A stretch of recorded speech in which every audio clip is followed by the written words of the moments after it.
Dream job ఆదిత్యతోనే సాధ్యం. Aditya degree colleges admissions open. For more information visit our website. చుట్టూ శత్రు దేశాలు, మధ్యలో ఇజ్రాయెల్ తన కోసం తన పోరాటం, ఒక విధంగా మనుగడ కోసం పోరాటం లాంటి సందర్భం ఇది. ఏకంగా 5 ఫ్రంట్ వార్ని ఇజ్రాయెల్ ఎదుర్కొంటోంది.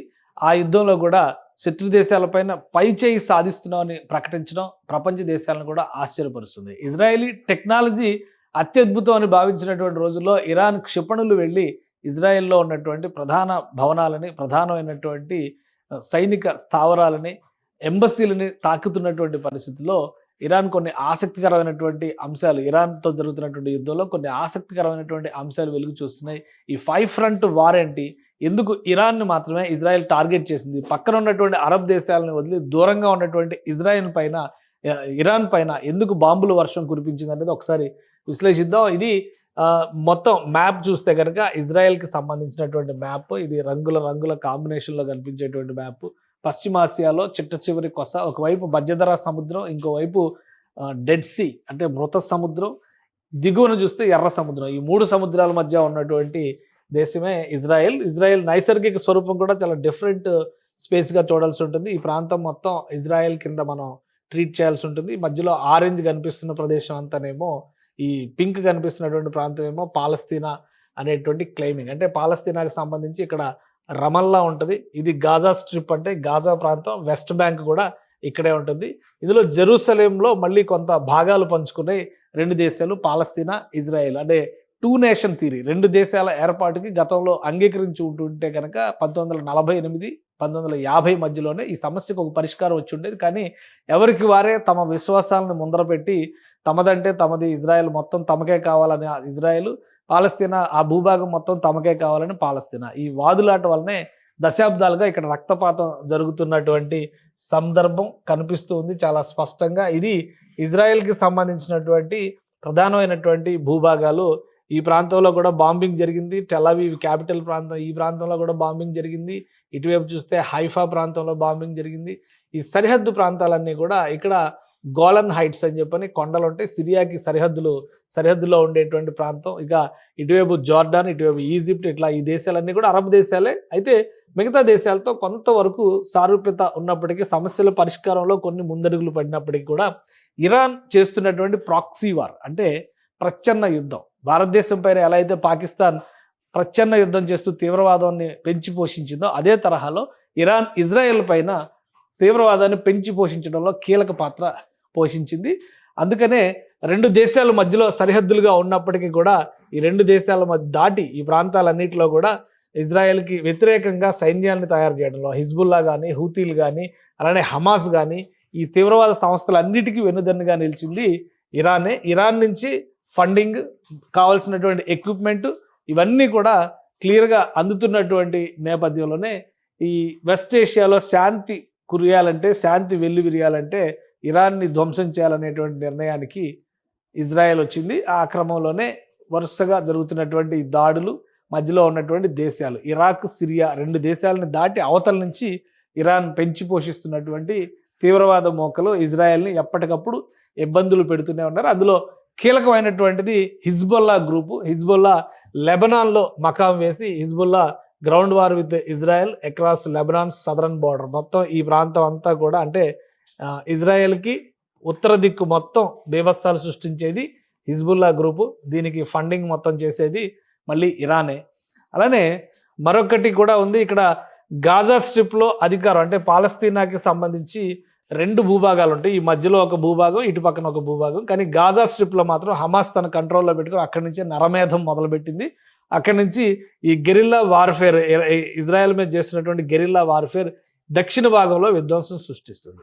అలానే మరో వైపు నుంచి చూస్తే కనుక ఇరాక్ అండ్ సిరియా మిలీషియాస్ అంటే వీళ్ళు డ్రోన్ అటాక్స్ అవి చేస్తూ ఉంటారు. ఇటు పక్కన సిరియా ఉంది, దాని పక్కన సిరియాని ఆనుకొని ఇరాక్ ఉంటుంది. వాస్తవానికి ఈ 2 దేశాలతో సరిహద్దు అంటే ఓన్లీ సిరియాతో మాత్రమే ఇజ్రాయెల్కి సరిహద్దు ఉంది. ఇరాక్తో లేకపోయినా కానీ ఇరాక్ కూడా పెంచి పోషించేటువంటి ప్రయత్నం చేస్తుంది. ఇక వీటికి తోడు అదనంగా హూతీస్ని రెచ్చగొడుతుంది. స్ట్రైక్స్ అక్రాస్ రెడ్ సీ అంటే ఈ ప్రాంతం నుంచి ఇక్కడ అటాక్ చేసేటువంటి ప్రయత్నాలు ఈ హూతీస్ వీళ్ళందరూ కూడా వెస్ట్రన్ ఏరియాస్ పైన, ఇజ్రాయెల్ వెస్ట్రన్ ఏరియాస్ పైన వీళ్ళు టార్గెట్ చేస్తూ ఉంటారు. ఇక ఇరాన్ లాంగ్ రేంజ్ మిసైల్స్తో యుద్ధం చేస్తుంది. ప్రస్తుతం జరుగుతున్నటువంటి ఈ ఏ సందర్భంలో వచ్చినా కానీ 2006లో, 2008లో, 2016లో, 2020లో ఇలా వరుస పెట్టి ఇరాన్ చేస్తున్నటువంటి ప్రచ్ఛన్న యుద్ధానికి, ప్రతీకార దాడులకి 2020లో, 2018లో అయితే నేరుగా ఇరాన్ శిబిరాలపైన ఇజ్రాయెల్ దాడులు చేసింది. ఇప్పుడు వీటన్నిటినీ మించినటువంటి పీక్ స్టేజ్ యుద్ధాన్ని